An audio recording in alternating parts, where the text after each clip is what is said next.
जयंती के इस समारोह में आए हुए आप सभी लोगों का मैं स्वागत करती हूँ और सबको नमस्कार करती हूँ।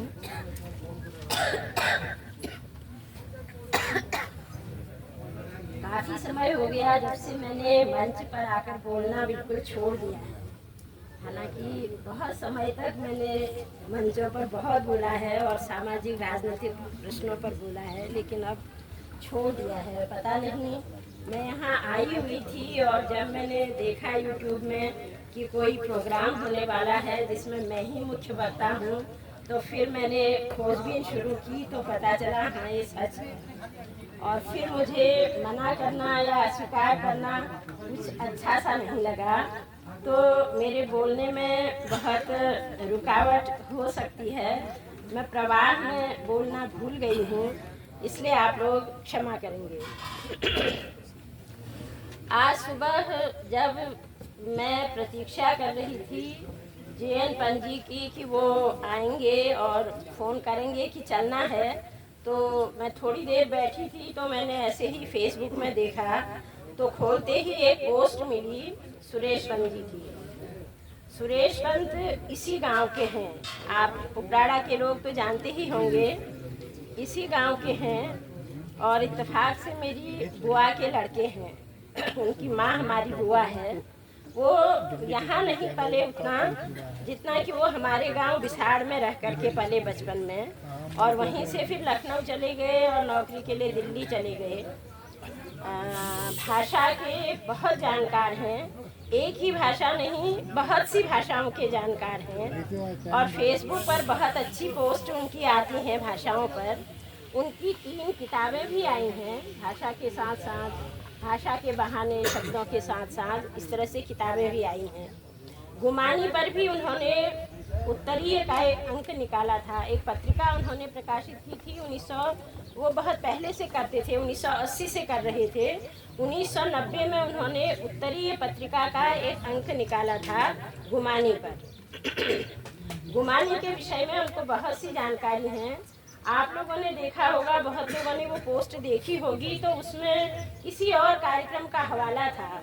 मैं तो बहुत घबरा गई थी कि यहाँ भी वही पोस्टर तो लगा हुआ नहीं है जिसमें जन्म शताब्दी समारोह लिखा है।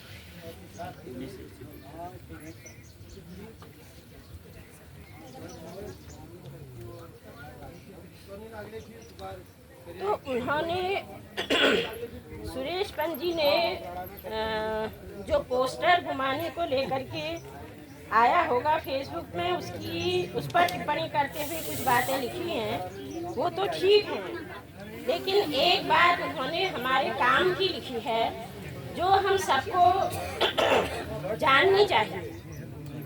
वो ये है कि उन्होंने लिखा है कि गुमानी जी का पहला शताब्दी समारोह 1890 में अंग्रेजों ने रेंजे स्कूल अल्मोड़ा में मनाया था। ये जानकारी तो अभी तक कहीं प्रकाश में नहीं आई थी, और जिसमें छाना गांव के देवीदत्त पांडे को गुमानी जी की बिखरी हुई रचनावली के संग्रह और प्रकाशन का काम सौंपा गया।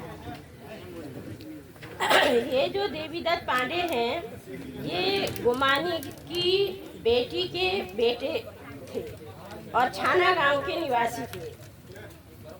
आज हम जो कुछ भी गुमानी पर कहते हैं, लिखते हैं, पढ़ते हैं, उस सब के पीछे इनका काम ही है कि गुमानी कवि विरचित, क्या है उस किताब का नाम, गुमानी कवि द्वारा विरचित संस्कृत एवं भाषा काव्य, ये उस संकलन का नाम है जो देवीदत्त पांडे जी ने तैयार किया था। अब पता चला 1790 में अंग्रेजों ने ही, अब वो अंग्रेज कौन थे, है ना, उस समय के कोई अधिकारी ऐसे रहे होंगे जिसने कहा होगा। इससे मेरी भी एक धारणा टूटी है, जो मैं फिर बाद में आपको बताऊंगी। तो ये किताब 1897 में प्रकाशित हुई। 1846 में गुमानी की मृत्यु हुई उपराड़ा गांव में ही, और 1897 में देवीदत्त पांडे ने ये संकलन तैयार किया। आज हमारे सामने जितनी भी रचनाएं गुमानी की हैं वो इसी संकलन में हैं। ये संकलन इटावा से प्रकाशित किया गया और फिर ये कुमाऊं के कई जो विद्वान लोग उनके घरों में ये मिला, कई जगह मिला, उनके वंशजों के पास भी था, कुछ और लोगों के पास भी था। हमारे घर में भी एक प्रति इसकी थी। हमारे घर में तो ऐसे आई कि शेखर पाठक जी कहीं से ले आए होंगे, वो खुद खोजी प्रवृत्ति के हैं, तो उन्होंने मुझे ये प्रति 1990 के आसपास दी, जिसमें से फिर मैंने भी कुछ आगे पढ़ने लिखने का काम किया। तो मैं ये कहना चाहती थी कि गुमानी की जन्म शताब्दी सर्वप्रथम 1890 में मनाई गई, क्योंकि 1790 में उनका जन्म हुआ था।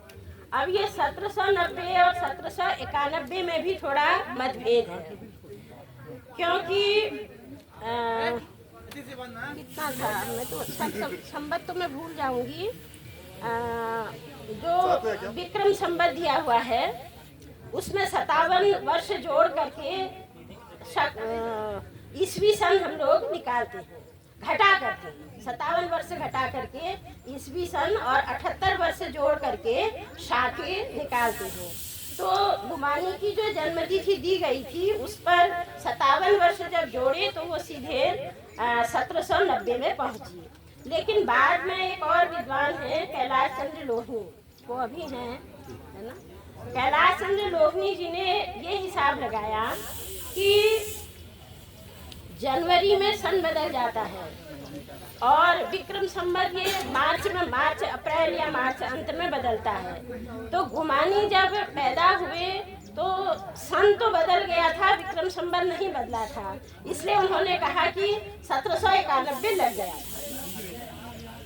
आज जो ये कहा जा रहा है कि 235वीं 35वीं जन्मतिथि है, तो इसलिए कि 1791 को जन्मदिन माना गया है। ये सवाल सुरेश पंजी ने भी उठाया कि अब तो 236 साल हो गए और ये आयोजक इसको 235 कह रहे हैं।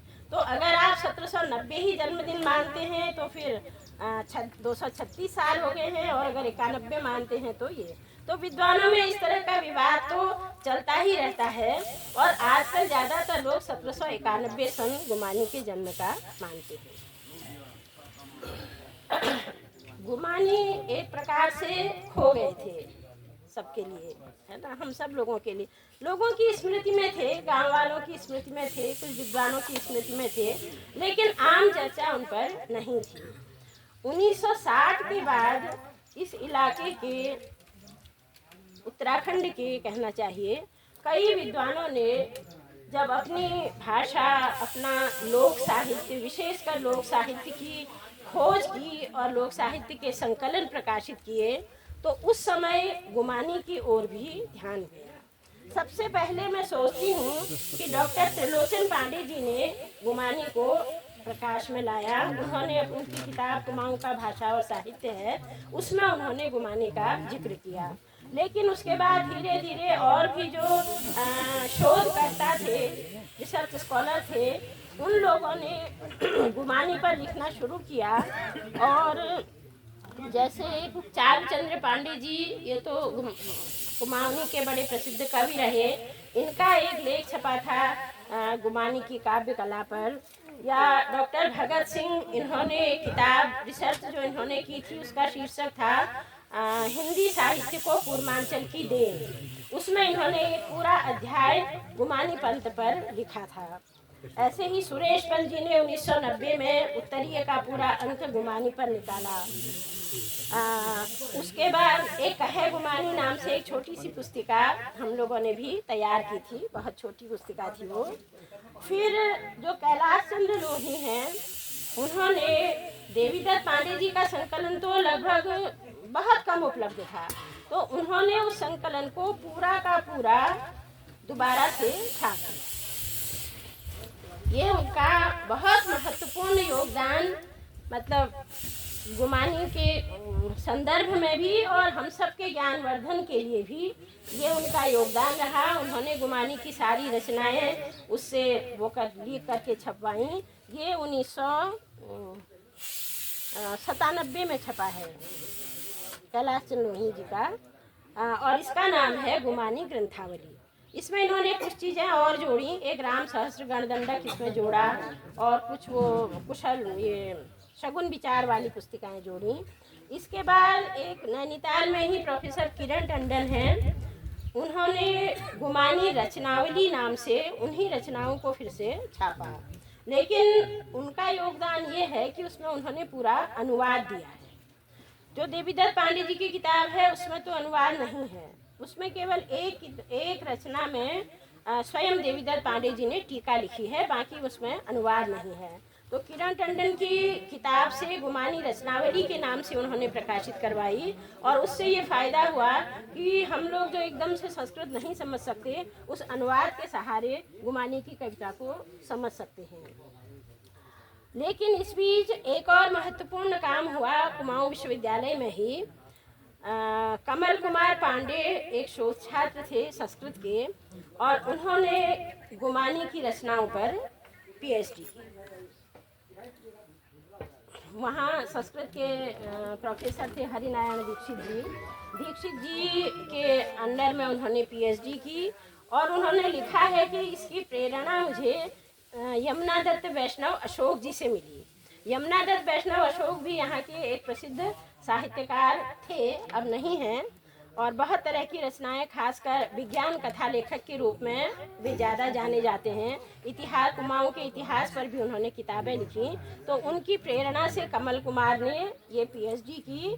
वो पीएचडी उसने की है 1983 में, लेकिन दुर्भाग्य से कमल की बहुत जल्दी कुछ ही साल बाद उसकी मृत्यु हो गई थी, तो उसका वो शोध प्रबंध भी वैसा ही पढ़ा रहा।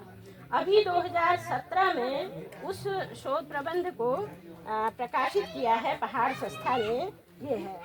तो इसका शीर्षक तो हमने बदल दिया, गुमानी का संस्कृत काव्य इसको दिया है, लिखा है। गुमानी के संदर्भ में ये बहुत महत्वपूर्ण पुस्तक है। जिन लोगों ने संकलन निकाले हैं उन्होंने उनकी रचनाओं का विश्लेषण नहीं किया है, रचनाओं का ज़्यादा परिचय नहीं दिया है, केवल ये संकलन है, संस्कृत और हिंदी जितनी भाषा काव्य है। लेकिन इस किताब में गुमानी के साहित्य से संबंधित जीवन भी, कमल का संपर्क गुमानी के जो नाती थे देवीदत्त पंत और हरिदत्त पंत, ये दो व्यक्ति थे ना, एक अल्मोड़ा में रहते थे, कानपुर में थे, तो गुमानी जी के वंशज, उन लोगों से भी इस व्यक्ति ने संपर्क किया और उनसे बहुत सारी चीज़ें हासिल की। तो मैं तो कहूँगी कि गुमानी के प्रेमियों को ये किताब रखनी चाहिए, है ना। मैंने कोशिश भी की कि कुमाऊं विश्वविद्यालय के संस्कृत विभाग तो कम से कम इसको खरीद लें, संस्कृत पर ही है, तो ये एक महत्वपूर्ण काम आया।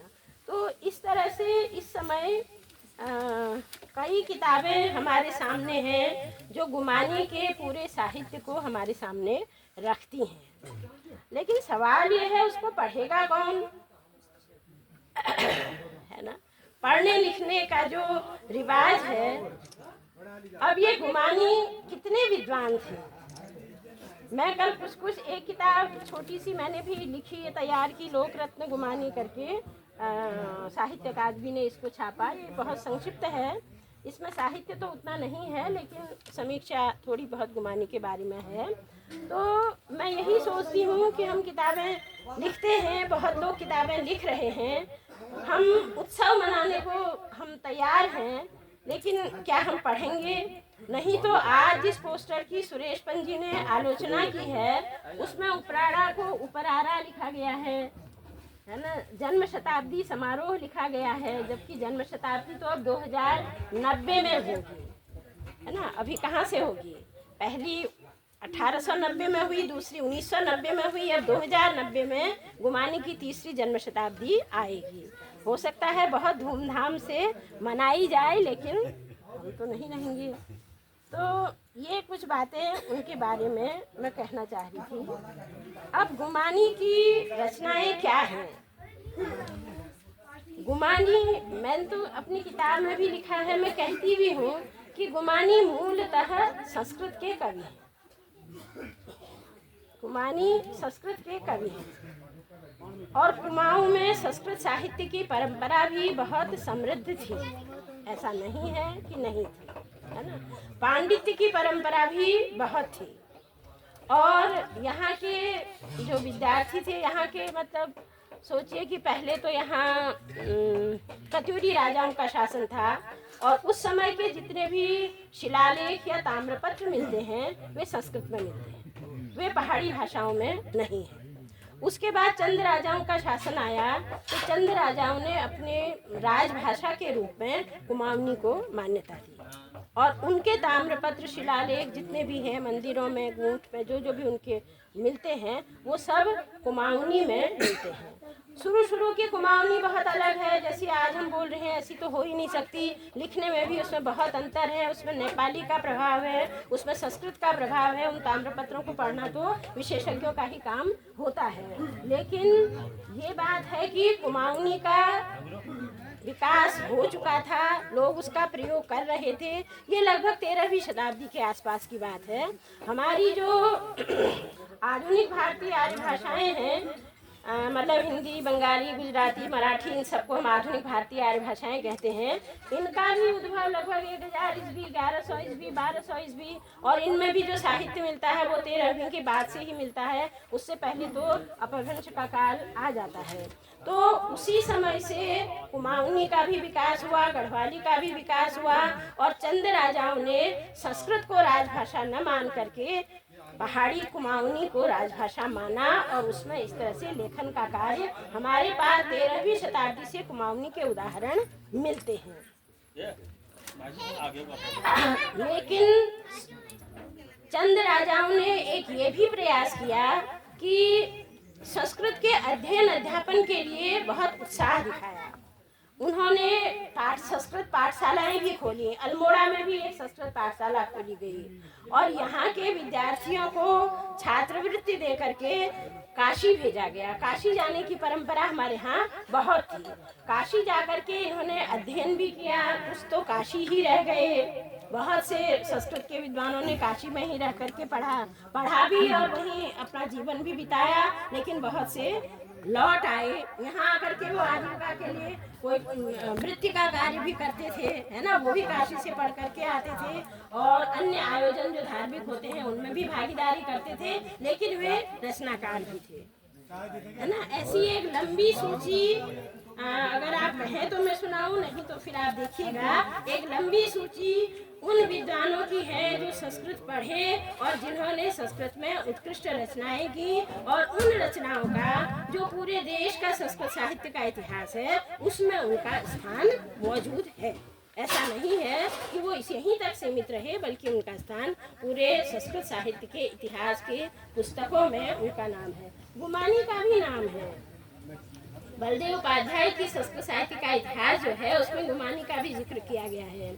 गुमानी की एक रचना की उपदेश शतक जानते होंगे बहुत सारे, तो परिचय हुआ। हिंदी साहित्य के विद्यार्थी यहाँ पर हैं। शतक की परंपरा यानी जिसमें 100 छंद है उसको शतक कहा जाता है। जैसे बिहारी सतसई है वो भी 700 छंदों की है। तो शतक की रचना की परंपरा थी। तो उपदेश शतक नाम से उनकी एक रचना थी जो कि कहीं प्रकाशित हुई, जो उसको क्या कहते हैं, काव्यमाला एक सीरीज छपी थी बम्बई से। तो उस काव्यमाला सीरीज में वो एक बार में उपदेश शतक गुमानी का छपा था। तो वो विद्वानों के सामने था, तो इसलिए संस्कृत साहित्य के इतिहास में उपदेश शतक के रचयिता के रूप में गुमानी का नाम है।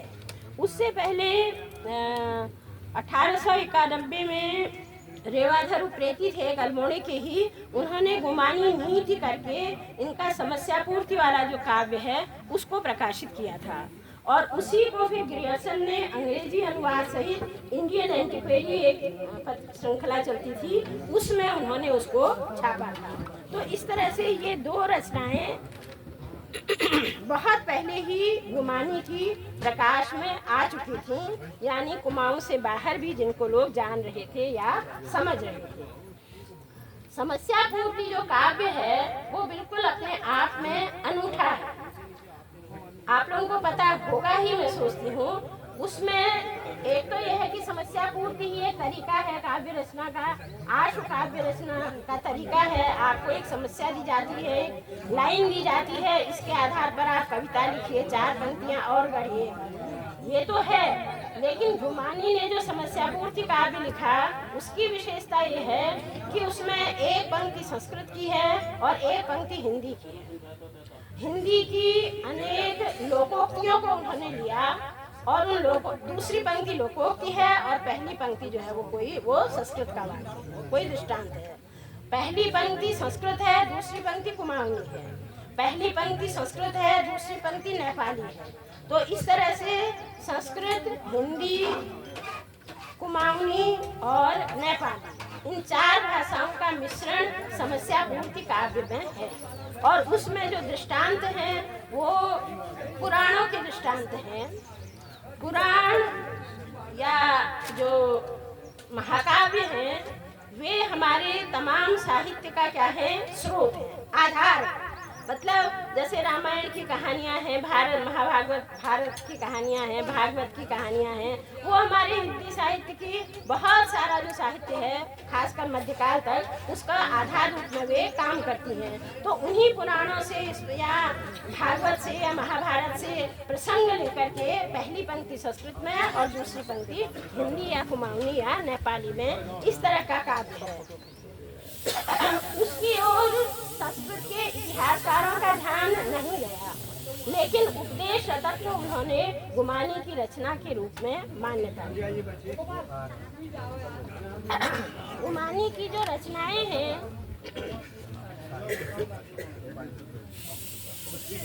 जो गुमानी का संस्कृत साहित्य है उसका जो मुख्य विषय है वो एक तो है भक्ति,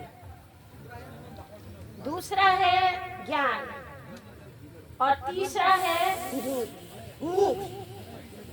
और चौथा जो स्फुट काव्य है उसमें कई तरह के विषय हैं। गुमानी राम के भक्त थे और भक्त जैसे होता है पूरा आत्मनिवेदन। हम लोगों ने मध्यकालीन भक्ति साहित्य पढ़ा है, आप तुलसीदास को देखिए या सूरदास को देखिए, जिस तरह से वे अपना दैन्य प्रदर्शित करते हैं, अपनी दीनता प्रदर्शित करते हैं, समर्पण प्रस्तुत करते हैं, ईश्वर के गुणों का गायन करते हैं, वही सब गुमानी की राम भक्ति में भी है। और मैं तो कई बार मैंने पढ़ती हूँ उसको, तो वो बहुत रोचक है। मुझे यही अफसोस होता है कि संस्कृत साहित्य में गुमानी को यथोचित सम्मान नहीं मिला। जितना लालित्य उनकी कविता में है, जितनी सरसता उनकी कविता में है, उसके अनुसार उनको और महत्वपूर्ण स्थान गुमानी को संस्कृत साहित्य में मिलना चाहिए। मैंने कई यहाँ वो लगाए हैं, निशान लगाए हैं। अगर समय हुआ तो मैं कुछ श्लोक आप लोगों को पढ़ करके सुना सकती हूँ। एक और उनकी स्फुट रचना है देवता स्तोत्राणी, उसमें भी उन्होंने विभिन्न देवी देवताओं की एक श्लोक में 2 श्लोक में स्तुति की है और वह भी बहुत सरस स्तुति है। आज जब यहाँ तो प्रोग्राम नहीं था, मैं सोच रही थी कि कहीं सरस्वती वंदना का प्रोग्राम नहीं है, तो मैं तो ये सुझाव आगे के लिए देना चाहती हूँ कि गुमानी की ही सरस्वती वंदनाओं को गाया जाए। वे बहुत सरस है, बहुत अच्छी है। तैयारी करके अगर किया जाए इस तरह से हम गुमानी की काव्य कला का थोड़ा परिचय भी लोगों को दे सकते हैं। तो जो रचनाएं इनकी भक्ति की हैं उनमें एक तो है भक्त विज्ञप्ति सार, एक है राम नाम पंच पंचाक्षिका, एक है गंगारिया, एक है जगन्नाथाष्टक और एक है राम सहस्र गण दंडक। अगर आप लोग जिसको बोर नहीं हो रहे हैं तो मैं कुछ परिचय इनका देना चाहूँगी कि गुमानी के साहित्य का परिचय हमको थोड़ा मिले। राम सहस्र गण दंडक छोटा सा है, ये देवीदत्त पांडे के संकलन में नहीं था। ये प्राप्त हुआ, गोपाल दत्त पांडे जी थे संस्कृत के प्रोफेसर नैनीताल में, बाद में वो शिक्षा निदेशक बने इलाहाबाद में, तो संस्कृत के ही विद्वान थे, उनके संकलन में ये उपलब्ध हुआ। और मुझे तो ये कप्तोला में भी मिला। मैं बीच में कप्तोला गई थी, वहाँ हेमपंजी हैं एक, उनके पास बहुत सारी पांडुलिपियाँ हैं। मैंने 3-4 दिन वहाँ उन पांडुलिपियों को टटोला तो उसमें मुझे गुमानी संबंधी कई बातें मिली, तो वहाँ भी इसकी कॉपी राम सहस्र गण दंडक की थी। अब ये दंडक जो है, ये दंडक एक छंद है और एक छंद में मैंने कहीं लिखा था, भूल जाती हूँ कितने गण हैं। एक छंद में 20 या 30 गण होते हैं, 25 होंगे शायद, 25 गण होंगे। गण का मतलब 3 अक्षर है ना, गण 3 अक्षर का एक गण होता है, तो 25 गण है एक छंद में, एक पंक्ति में, तो 1000 शब्द हो गए है ना। और वो एक ही शब्द बनता है, वो 1000 शब्दों अक्षरों का जो है वो पूरा एक गण बनता है। इस तरह से 4 पंक्तियां हैं और उस 4 पंक्तियों में पूरी रामायण कही है। इस तरह से ये किताब है। इसके अलावा इसमें गद्यराज करके एक और अंश है इसी में, तो उस गद्यराज की जो भाषा है, जिन्होंने बाण भट्ट की कादम्बरी थोड़ा बहुत देखी है, कक्षा 12 में भी थी, वो हमारे कोर्स में थी, कक्षा 12 में संस्कृत में थी, कादम्बरी का अंश था, तो वैसा ही गद्य है ना, गद्य वैसा ही है जैसा कादम्बरी में लिखा गया है, लेकिन ये है कि छोटा सा अंश है, 1 पेज का अंश है, तो वो तो प्रतिष्ठा नहीं मिली उनको, वो तो नहीं गया कहीं बाहर, किसी की जानकारी में नहीं आया। तो जो उनकी गुमानी की रचना शैली है वो संस्कृत के किसी भी उत्कृष्ट कवि से कम नहीं है, ये मैं कहना चाहती हूँ। देवता स्तोत्राणी में तो स्फुट छंद है, सभी देवताओं की स्तुतियाँ हैं, मैंने हनुमान की स्तुति सुनाने का तय किया है। और गंगारिया में गंगा की स्तुति है। गुमानी के बाद जैसे आप लोगों ने पढ़ा है तुलसीदास के बारे में, सूरदास के बारे में, कालिदास के बारे में, बहुत सारी जनश्रुतियाँ हैं, तथ्य उतने नहीं मिलते जितनी की कहानियाँ मिलती हैं, ये हुआ वो हुआ। तो गुमानी के बारे में भी कई कहानियाँ हैं।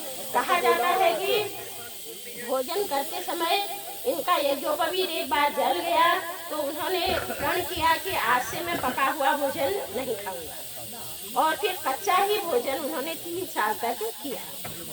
तो उस दौरान वे इधर उधर, ऐसा भी हुआ कि जब वे 24 साल की उम्र में अपनी विद्या पूरी करके, विद्याध्ययन पूरा करके आए तो उनकी माता ने विवाह कर दिया, लेकिन उन्होंने एकाएक कहा कि नहीं, अभी मैं गृहस्थाश्रम में नहीं जाऊंगा, और वे 12 वर्ष का संन्यास लेकर के घर छोड़ करके चले गए। उस बीच वे जगह जगह रहे, काशी भी गए, प्रयाग में भी रहे, देवप्रयाग भी रहे। एटा जिले में एक सौरो नामक जगह है, वहाँ एक गुफा है और उस गुफा को गुमानी गुफा कहा जाता है। ये भी एक जनश्रुति है। मैं तो नहीं जा सकी, अभी भी सोचती हूँ कि किसी दिन चली जाऊंगी। गुमानी गुफा नाम की एक जगह है, कहते हैं कि वहाँ भी गुमानी ने रह करके तपस्या की। तो हम लोग जो सोचते हैं कि गुमानी बैठ करके गुमानी में 2-4 कविताएं लिख रहे थे, हंसी मजाक कर रहे थे, व्यंग कर रहे थे लोगों के ऊपर, इतना ही नहीं है, उनका जीवन एक तपस्वी का जैसा जीवन भी था, है ना, जगह जगह। तो तब वे गंगा के किनारे, देवप्रयाग में वो बहुत रहे गंगा के किनारे, तब उन्होंने ये ऐसा अनुमान है कि गंगारिया लिखी होगी। पंडित राय जगन्नाथ का गंगा शतक जो है वो प्रसिद्ध है संस्कृत साहित्य में, लेकिन इन्होंने भी गंगारिया लिखी है और बहुत अच्छी रचना है, बहुत भाव प्रवण, बहुत भक्ति भाव से युक्त और बहुत सरस भाषा में गंगा की स्तुति इन्होंने की है। जगन्नाथाष्टक में तो 8 पद हैं और वो जगन्नाथ के नाम से हैं। जो इनकी ज्ञान से जुड़ी हुई किताबें हैं वो 2 हैं। पंचपंचाशिका एक है जो बिल्कुल दार्शनिक जैसी है, और ज्ञान भेषज मंजरी ये ज़्यादा महत्वपूर्ण है। आपका तो गांव ही वैद्यकों का गांव है, वैद्यों का गांव है ना। अब तो नहीं रहा, लेकिन उपराड़ा जो है, उपराड़ा जरूर अपनी वैद्यकी के लिए ही जाने जाते थे। तो ज्ञान भेषज मंजरी में पहली पंक्ति में कोई ज्ञान की बात कही गई है और दूसरी पंक्ति में आयुर्वेद की बात, दूसरी पंक्ति में कोई दवा बताई गई है और पहली पंक्ति में कोई ज्ञान की बात कही गई है, तत्व की बात कही गई है या दर्शन की बात कही गई है। इसीलिए इसका नाम ज्ञान और भेषज है ना। भेषज से भी जुड़ी है, भिषक से भी और ज्ञान से भी जुड़ी है, तो ये भी अपने आप में एक अद्भुत रचना है। अब ये दोनों चीज़ें बिल्कुल अलग अलग लगती हैं, लेकिन गुमानी उसको इस प्रकार से दोनों चीज़ों को जोड़ते हैं कि उनमें एक संबंध बन जाता है। ऐसा नहीं कि वो एक दूसरे से चीज़ें कट रही हैं। फिर मैं देखूंगी कोई सुना सकती हूँ आपको। तो ये भी एक संपूर्ण रचना है। फिर आता है नीति का पक्ष। नीति में हितोपदेश शतक तो मैंने आपको बताया, इसे उपदेश शतक भी कहा जाता है, हितोपदेश शतक भी कहा जाता है, और ये प्रकाशित भी है। ये 100 छंद इसमें है, एक आध और होंगे, और बड़ी सरल भाषा में नीति की बातें इसमें कही गई हैं। एक किताब है दुर्जन दूषण, ये बड़ी मज़ेदार है।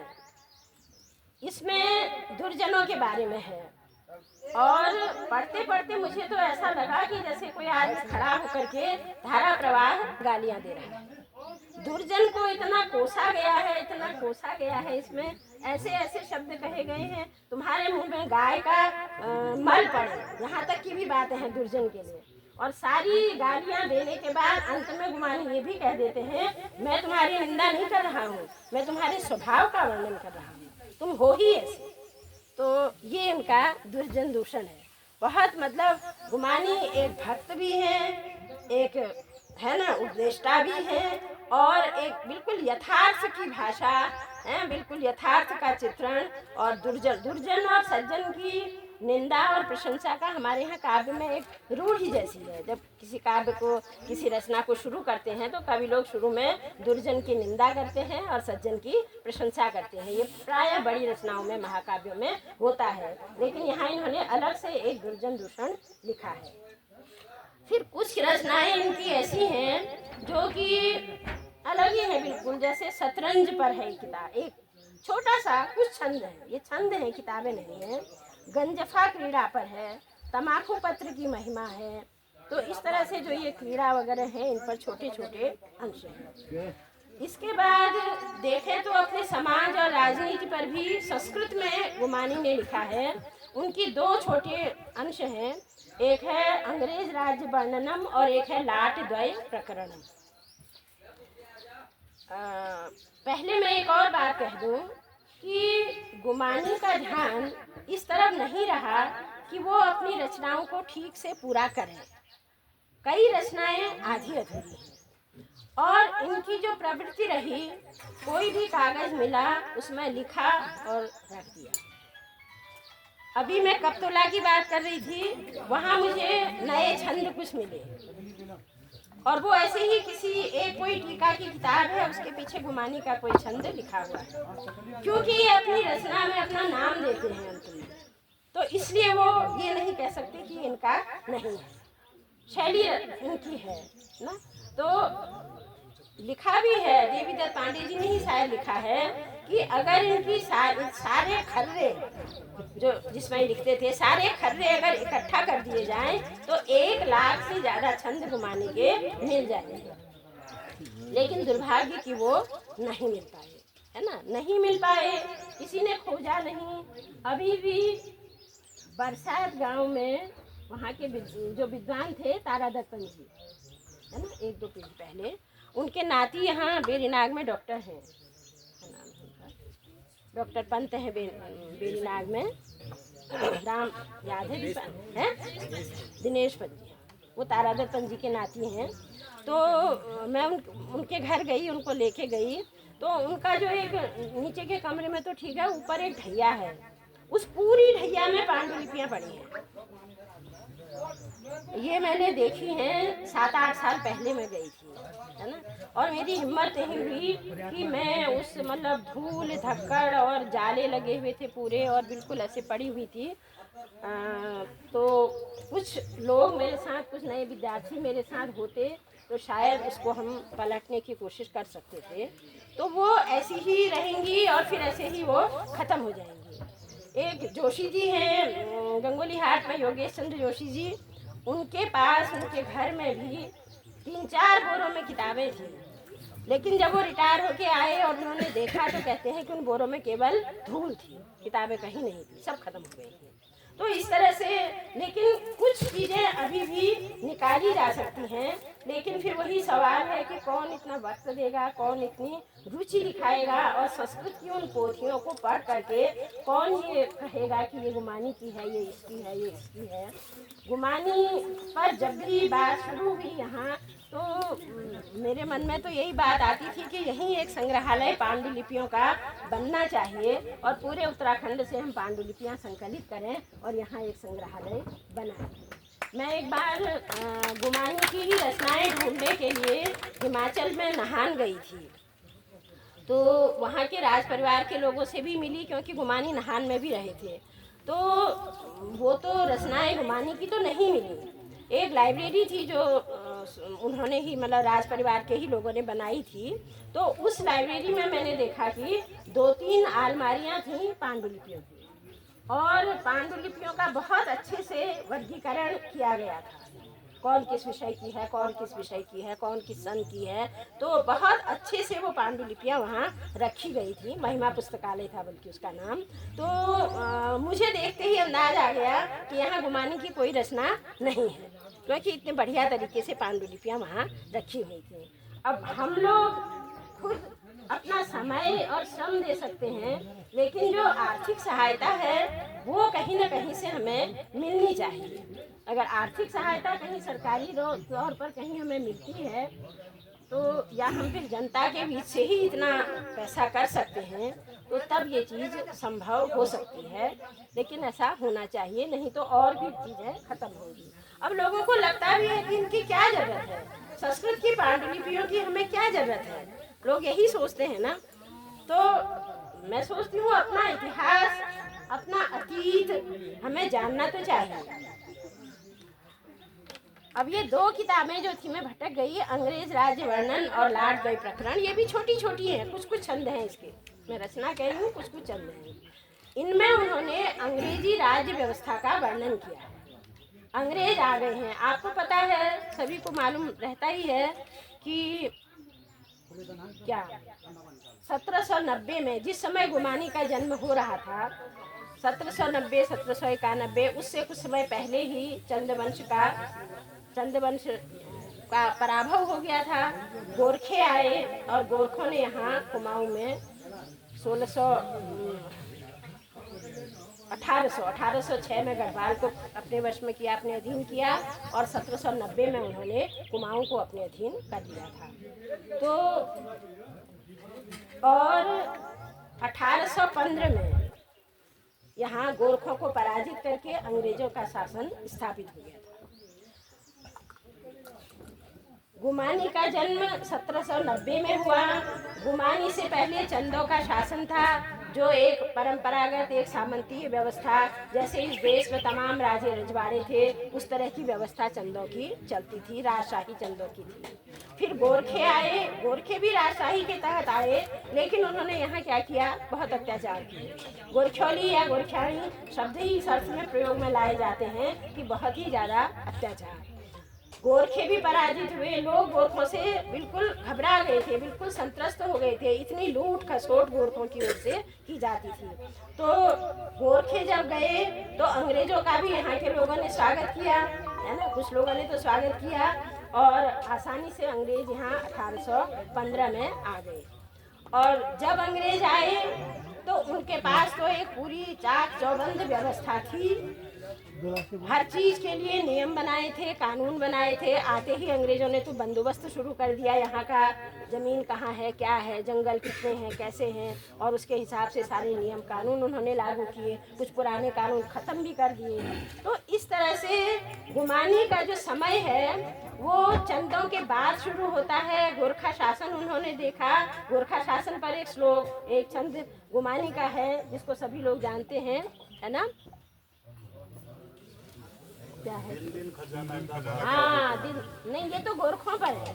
दिन दिन खजाना का भार का वो कड़ाले, क्या है? 28 चूल्ही में बाद न एक कहता तदपि मुल्क तेरो छाड़ी कोई न भाजा इति बदति गुमानी धन्य गोरखाली राजा।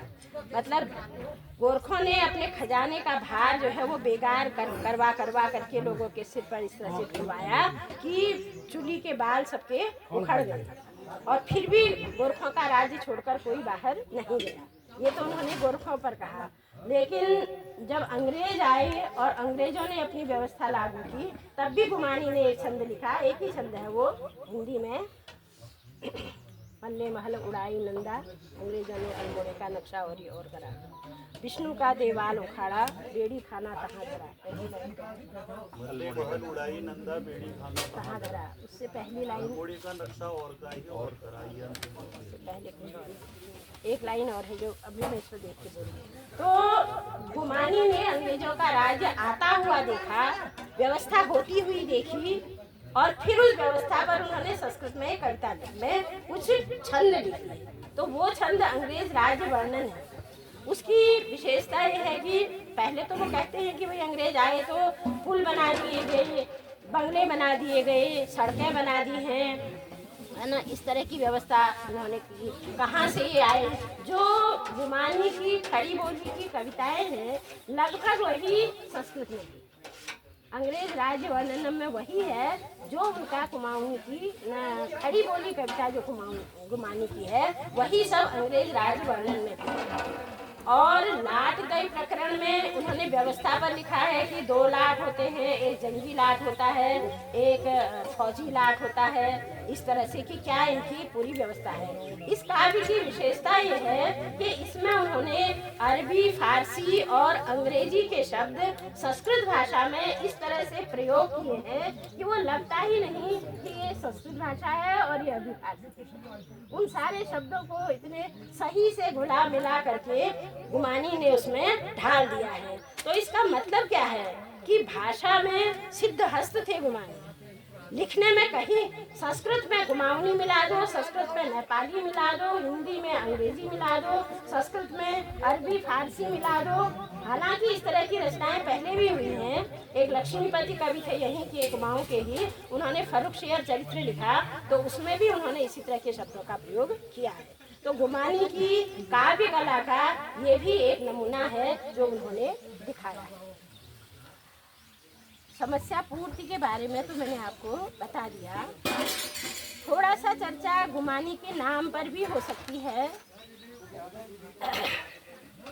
उनका जो जन्म कुंडली में नाम था वो लक्ष्मी नंदन था, और कहीं कहीं लोकरत्न लक्ष्मी नंदन भी मिलता है।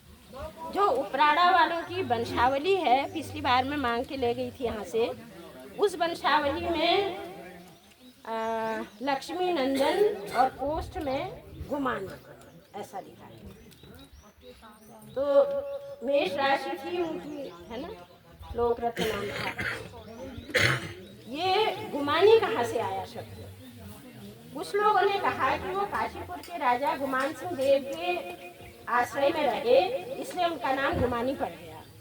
लेकिन ये बात सही नहीं है। गुमान सिंह देव तो बाद में हुए राजा, 1812 में वे राजा हुए। और गुमानी तो 1790 में पैदा हुए। पैदा होते ही नाम मिल जाता है। गुमानी की एक और चीज़ है, एक और ख़ास बात की ओर मैं ध्यान दिलाऊं, एक जन्म कुंडली मिली है। जन्म कुंडली तो हमारे यहाँ बनाने का रिवाज था ही। उसमें कई तरह के चित्र भी बनाए जाते थे, पूरा भाग्य फल बताया जाता है, पूरा वर्ष फल बताया जाता है, बहुत लंबी लंबी होती हैं। तो गुमानी की भी एक बहुत लंबी जन्म कुंडली है, अभी भी है। वो इन्हीं से मिली, पोखरी वाले जो योगेश जोशी जी हैं, आप लोग जानते होंगे उनको, उन्हीं के द्वारा प्राप्त हुई। मुझे भी उसे देखने का अवसर मिला। तो उस जन्म कुंडली में एक और तो पूरी कुंडली है और उसके दूसरी तरफ गुमानी की रचनाएं लिखी, हाथ से लिखी हुई, कई रचनाएं उसमें लिखी हुई। तो ये भी एक आश्चर्य की ही बात है। अब कई विद्वान कहते हैं, जैसे कैलाशचंद लोहनी जी ने भी कहा, ये जन्म कुंडली प्रामाणिक नहीं है। तो मैंने कहा ठीक है, जन्म कुंडली प्रामाणिक नहीं है तो वो गुमानी की ही सारी बातें तो उसमें हैं और उनके पीछे जो उनकी रचनाएं लिखी हुई हैं। अब वो जन्म कुंडली क्या खुद गुमानी ने बनाई है या किसने बनाई है, या बाद में गुमानी ने उसमें कुछ जोड़ दिया है अपने हाथ से। तो उस जन्म कुंडली में एक श्लोक है कि पिता ने ये समझा कि मेरा लड़का बहुत विद्वानों के बीच में अजेय होगा, इसलिए उन्होंने प्रेम से अपने लड़के का नाम गुमानी रख दिया। आप समझ सकते हैं कि ब्राह्मणों में तो जैसे ऐसे नाम रखने की बिल्कुल परंपरा नहीं है जिसमें उर्दू या अरबी या फारसी का शब्द हो, है ना। होशियार सिंह, फौजदार सिंह, है ना, होते हैं, लेकिन ब्राह्मणों में कहीं किसी लेखक के नाम में तो कहीं नहीं मिला मुझको, मतलब ये हमारे इस इलाके में तो। और गुमानी ने उस नाम को स्वीकार किया है और उन्होंने अपनी तमाम रचनाओं में अपना नाम गुमानी ही लिखा है। रचना के अंत में कवि लोग अपना नाम अक्सर देते हैं, हालांकि संस्कृत साहित्य में ये परंपरा नहीं है। संस्कृत के कवियों ने अपना नाम पुष्पिका में वो देते हैं। काव्य जहाँ पर पूरा होता है वहाँ पर 3-4 लाइन की पुष्पिका होती है, मतलब एक वाक्य होता है कि ये वाक्य इस कवि ने इस सन में ऐसे ऐसे पूरा किया। तो गुमानी ने अपनी रचना के अंत में अपना नाम दिया है और नाम गुमानी दिया है, और उस गुमानी के संस्कृत भाषा के हिसाब से रूप चलाए हैं। जैसे सप्तमी में वो लिखते हैं गुमानी, तृतीया में वो लिखते हैं गुमानिना, है ना। जैसे संस्कृत में गुमानी ह्रस्व कर दिया जाए न वो, तो उस तरह से उन्होंने कहीं भी अपने साथ पंत नाम नहीं जोड़ा। कहीं उन्होंने, मैंने तो सारी रचनाएं पढ़ी हैं, एक बार नहीं कई बार पढ़ी है, कुंडली से भी पढ़ी है। जन्म कुंडली और देवीदत्त पांडे दोनों की रचनाओं को मिलाया भी है, उसमें एक अंतर है भी मैं बताऊंगी। तो उन्होंने, वे एक पक्के ब्राह्मण थे, कुलीन ब्राह्मण परिवार में पैदा हुए थे।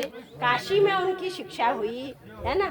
संस्कृत में उन्होंने रचनाएं लिखी, उन्होंने मतलब बिल्कुल विद्वतापूर्ण रचनाएं लिखी, पांडित्यपूर्ण। यही नहीं, उन्होंने एक किताब और लिखी है, निर्णय सार। निर्णय सार आप लोग जानते हैं ना, हमारे यहाँ ये होता है, एकादशी आज है कि कल है, श्राद्ध आज होगा कि कल होगा, है ना। तमाम चीजें ये विचार किया जाता है, हर चीज का विचार होता है। अभी भी वही चलता है, 2-2 जन्माष्टमी, 2-2 शिवरात्रि है। अशौच सूतक होता है तो क्या होना चाहिए, नाटक होता है तो क्या होना चाहिए। तो गुमानी ने इस तरह की भी एक किताब लिखी है, उसका नाम है निर्णय सार। निर्णय देना ना, निर्णय देता है पंडित। तो ऐसा नहीं कि उनको ब्राह्मणों की परंपरा का ज्ञान नहीं है, लेकिन फिर भी वो अपने को कहीं भी पंत उन्होंने अपने नाम के आगे कहीं नहीं लिखा। बस जन्म कुंडली में जहाँ वो है, वो तो कुल का नाम और ये सब, अपने माता पिता का नाम, ये सब तो उसमें दिया हुआ है। उनके साथ पंत जो शब्द है, मेरे ख्याल से वो सबसे पहले भगत सिंह ने लिखा। भगत सिंह ने जो किताब लिखी हिंदी साहित्य को पूर्वांचल की देन, उसमें उन्होंने एक अध्याय पूरा गुमानी पर लिखा है और उसमें गुमानी पंत लिख दिया। और वैसे भी लोगों को जानकारी तो थी ही, ये उपराड़ा के हैं, पंत हैं, तो लोगों ने तो कहना शुरू ही कर दिया कि गुमानी पंत, है ना। लोक रत्न उन्होंने, देखिए ये भी एक महत्वपूर्ण बात है किसी भी रचना में न लक्ष्मी नंदन नाम आया है न लोकरत्न नाम आया। किसी रचना में उन्होंने उससे अपने को जैसे बिल्कुल अलग करके गुमानी नाम स्वीकार किया है, जो कि एक फारसी से आया हुआ शब्द है ना, और उसको उन्होंने अपने लिए स्वीकार किया। ये गुमानी के व्यक्तित्व का एक और पहलू है। और जो उन्होंने समस्यापूर्ण की काव्य में संस्कृत के बीच में पहाड़ी भाषा को डाल दिया है, तो वो भी इसी तरह की चीज है। पंडितों की भाषा है संस्कृत, है ना, उसमें वो पहाड़ी ले आते हैं, लोक भाषा को ले आते हैं। ये लोक भाषा मिल रहे हैं सबसे पहले शांति के रूप में। बहुत सारे उदाहरण हैं लोक भाषा के जो संस्कृत में जो पढ़ाई है। तो ये भी तो एक अलग बात है ना, ये भी एक मतलब रटी रटाई परंपरा से आगे बढ़ने से अलग है। मेरे बाद अभी बहुत सारे वक्ता हैं और मैं उम्मीद करती हूँ कि मेरी बातों पर सब जरूर कुछ न कुछ टीका टिप्पणी करेंगे और अपनी असहमतियाँ या सहमति व्यक्त करेंगे। इसीलिए जो भी मुझे सुन रहा है कहना चाहता हूँ, जो भी मुझे लगा कहानी को पढ़ते वो मैं कह रही हूँ। जो इनका कुमाऊनी में लिखना, नेपाली में लिखना, खड़ी बोली हिंदी में लिखना। अब खड़ी बोली हिंदी जो थी उसको हमारा जो का आधुनिक है उसके सबसे बड़े जो रचनाकार जो उसके अग्रदूत माने जाते हैं वो भारतीय जो हरिश्चंद्र ने खड़ी बोली में तमाम रचनाएं लिखी, लेकिन कौन सी नाटक लिखे, निबंध लिखे, यात्रा वृत्तांत लिखे, एक आध कहानियाँ भी शायद हैं, क्यों सिद्धेश्वर, एक आध कहानियाँ भी कोई हैं, राजा भोज का सपना नहीं, श्री प्रसाद। तो कुछ रचनाएं मतलब बहुत लिखा उन्होंने खड़ी बोली साहित्य, लेख तो बहुत ही लिखे, पत्रिकाएं निकाली 2 खड़ी बोली हिंदी में, लेकिन कविता उन्होंने खड़ी बोली में नहीं। कविता उन्होंने बहुत सारी लिखी और वो किसमें लिखी? ब्रज भाषा में, क्योंकि मध्यकाल में ब्रज भाषा ही हिंदी साहित्य की भाषा रही है ना। ब्रज भाषा का विशाल साहित्य है, बहुत बड़े बड़े साहित्यकार हैं। रीतिकाल तक पूरी वही परंपरा थी। गुमानी भी एक प्रकार से रीतिकाल के ही अंतर्गत आते हैं। 1846 में उनकी मृत्यु हुई, 1843 से रीतिकाल शुरू माना जाता है, तो उनका समय भी रीतिकाल का है। लेकिन गुमानी ने खड़ी बोली हिंदी में कविता लिखी और उनको खड़ी बोली हिंदी का प्रथम कवि कहा गया। कहा क्या गया? हम लोग कहते हैं, है ना। खड़ी हिंदी साहित्य के इतिहास में कहीं उनको खड़ी बोली हिंदी का पहला कवि नहीं माना गया। श्रीधर पाठक को वो सम्मान प्राप्त है जिन्होंने की श्रीधर पाठक की रचना 1896 में एकांतवासी योगी श्रीधर पाठक ने लिखा और वो खड़ी बोली के पहले कवि माने जाते हैं। लेकिन गुमानी ने 1800 गुमानी का जो रचना काल है विद्वान ने तर्क वितर्क करके 1810 से 1846 तक माना है। भारतीय हिंदू का जन्म 1850 में होता है और उससे पहले 1846 में तो गुमानी की मृत्यु हो गई थी और उससे पहले उन्होंने खड़ी बोली हिंदी में कविता की। वो कविता बहुत ज़्यादा प्रचलन में नहीं आई, प्रचार में नहीं आई, भारतीय हिंदू के समय तक भी नहीं आई। उसका प्रचार प्रसार तो आज़ादी के बाद ही हुआ है और वो भी उत्तराखंड के लोगों के ही प्रयत्नों से उसका प्रचार हुआ है। तो पहले वो जानी नहीं गई, नहीं तो सब जगह गुमानी को खड़ी बोली का प्रथम कवि कहा जाता और हम लोग तो बड़े जोर शोर से इस बात को कहते हैं, उनकी कविता को उद्धृत करते हैं। तो इस तरह से खड़ी बोली में भी लिखना ये भी एक अलग प्रवृत्ति, एक नवीन प्रवृत्ति गुमानी के साहित्य में हमें देखने को मिलती है, जैसे कि उनका गुमानी नाम को स्वीकार। तो बहुत समय हो गया ना। अब गुमानी का जो महत्व है या गुमानी को जो प्रचार मिला है वो सबसे ज़्यादा उनकी कुमाऊनी में जो उनकी रचनाएं हैं उनके द्वारा मिला है। उनकी कुमाऊनी की रचनाएं यहाँ के लोगों को कंठस्थ थी और वे सुनाते थे, वे बोलते थे, है ना। बुजुर्ग लोग जहाँ तहाँ उत्तराखंड में कम से कम अल्मोड़ा और इधर पिथौरागढ़ के इलाके में बहुत सारे लोग हुमायूं की रचनाओं से अवगत थे। उसकी वजह से हुमायूं की ख्याति बहुत ज़्यादा हुई या उनको महत्व मिला। लेकिन हुमायूं के समग्र साहित्य का अगर विस्तार से अध्ययन किया जाए, गहराई से अध्ययन किया जाए, तो अभी भी उसमें बहुत सारा कुछ ऐसा है जिसको कि हम नहीं जान पाए हैं। और खोजबीन की जाए तो बहुत सी नई उक्तियाँ, नई कविताएं उनकी अभी भी मिल सकती हैं। कुछ कविताएं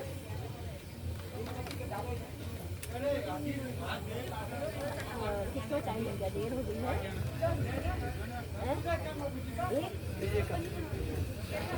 चलिए मैं एक कविता केवल सुना देती हूँ।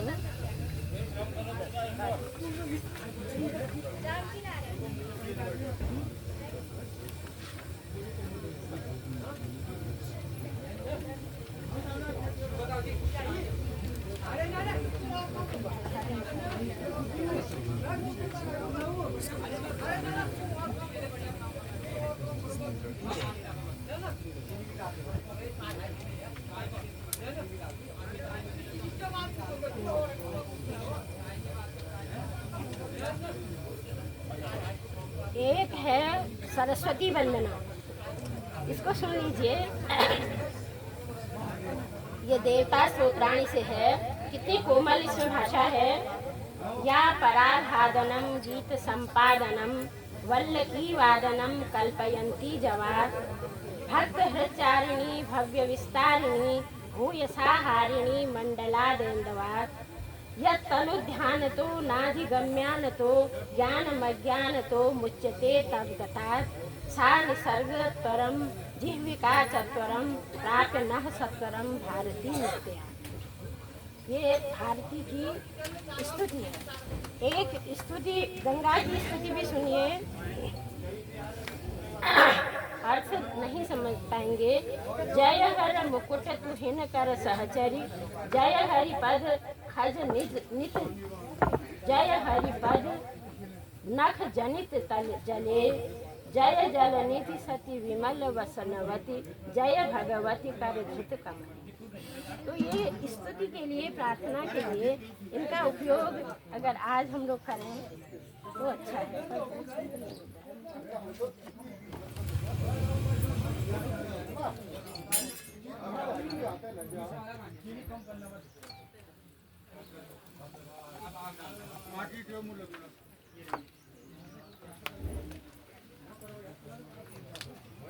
विष्णु का देवान उखाड़ा, जो अल्मोड़े पर इनका छंद है वो है विष्णु का देवाल उखाड़ा, ऊपर बंगला तहाँ धरा, महाराज का महल ढवाया, बेड़ी खाना तहाँ धरा, मल्ले महल उड़ाई नंदा, बंगलों से भी तहाँ भरा, अंग्रेजों ने अल्मोड़े का नक्शा और ही और करा। एक छंद जो इनका है,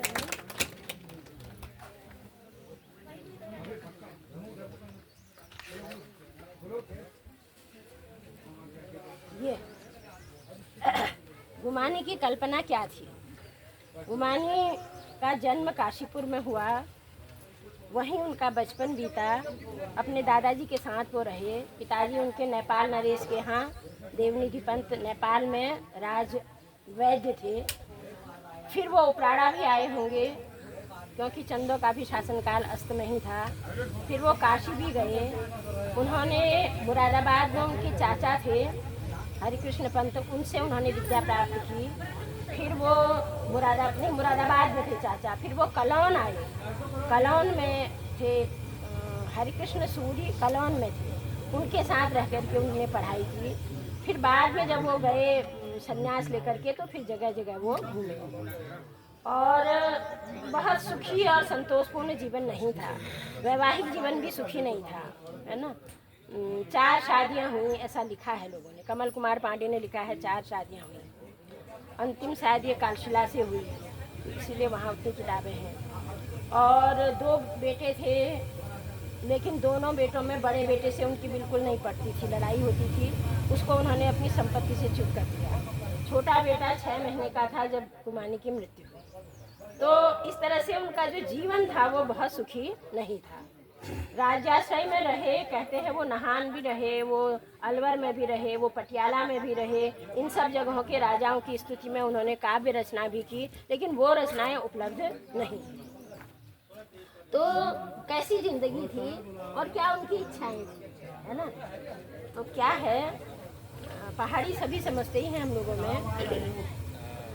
कुण कुणो रट हो कणिक मडुआ को, कुण कुण बिल्कुल ना, कुण कुणो रट हो कणिक मडुआ को। कणिक का मतलब कोई बताएगा? कणिक का मतलब है नहीं, यो कणिक मतलब गेहूं से, गेहूं कनक कहते हैं ना, कनक कहते हैं हमारे यहाँ गेहूं को, उन्हें कणिक लिखा है। कुण कुणो रट हो कणिक मडुआ को, हो साग या लूण, या तो सब्जी हो, नहीं या तो नमक ही चलेगा। घर को झू आंगुलेक हो घुटन सु, या तेल चोखूण हो, या तो अंगुली भर घी हो, नहीं है तो चोखा करने के लिए चोखूण तेल ही हो। ह्यूना भेड़ प्रभात घाम दिल में, या ब्याल को तैल हो, या सुबह की धूप हो या शाम का तैल हो। बाड़ो लग कुन को सदा हो, अलग से अपना एक बाड़ा हो जरूर। साग हरियो मैलो भलो गैल हो, निक लुकड़ा हथकान बिन खसम की, जो घीन ज्वेकणी निहो। मतलब पत्नी की ओर से ये शिकायत नहीं हो कि अच्छे कपड़े नहीं हैं, अच्छे आभूषण नहीं हैं, ये शिकायत भी नहीं। ये है लग खुशी ने सिवाय घर में, जो ऋण कतु कैरी हो। इससे ज़्यादा और खुशी क्या हो सकती है कि जो ऋण न हो, उधार न। तो बहुत सीमित आकांक्षाएं कवि ने इस छंद में व्यक्त की है। इतना भी हो तो जीवन सुखी रहेगा, कोई बात नहीं। तो इसलिए मतलब कहा जा सकता है कि बड़ा कठोर और निर्मम व्यवहार जिंदगी ने उनके साथ किया। और फिर भी उन्होंने जो कुमाऊनी कविताएं हैं गुमानी की, उनमें हास्य है, व्यंग्य है, अपने ही गांव के लोगों पर व्यंग किया है ना। एक सोने की बिराली है, उसको जाके ले आओ, है। जैगुआ है जिसके गले में हमेशा सूखता रहता है, बिसाजू हैं जिनका गान है। तो इस तरह के छंद जो हैं वो दिखाते हैं कि एक आत्मविश्वास से भरपूर, है ना, एक निर्भीक लड़ाकू किस्म का व्यक्तित्व गुमानी का रहा। टिहरी दरबार में भी वो रहे, और वहाँ जब शास्त्रार्थ हुआ और उनसे उनका नाम पूछा गया, शास्त्रार्थ के समय अपना अपना नाम बताओ, तो उन्होंने अपना नाम वही बताया, गुमानी। उन्होंने ये नहीं कहा कि मैं उपराड़ा गांव का लोक रत्न पंत, है ना। उन्होंने गुमानी तो कोई भी हो सकता था, ब्राह्मण भी हो सकता था, क्षत्रिय भी हो सकता था, हरिजन भी हो सकता था। तो उन्होंने विद्वत सभा में, वो बड़ा मजेदार श्लोक है, उसको अब मैं नहीं पढ़ती हूँ, है ना, और कि कैसे गुमानी शब्द बना ये बताया गया है। जब शास्त्रार्थ हुआ और बंटवारा, मतलब जो एक निर्णायक था, निर्णायक ने उनके पक्ष में फैसला न देकर के दूसरे के पक्ष में फैसला दे दिया, तो गुमानी ने साफ साफ कह दिया कि इसे श्लोक याद तो रहते नहीं, वही उन्होंने चंदन करदम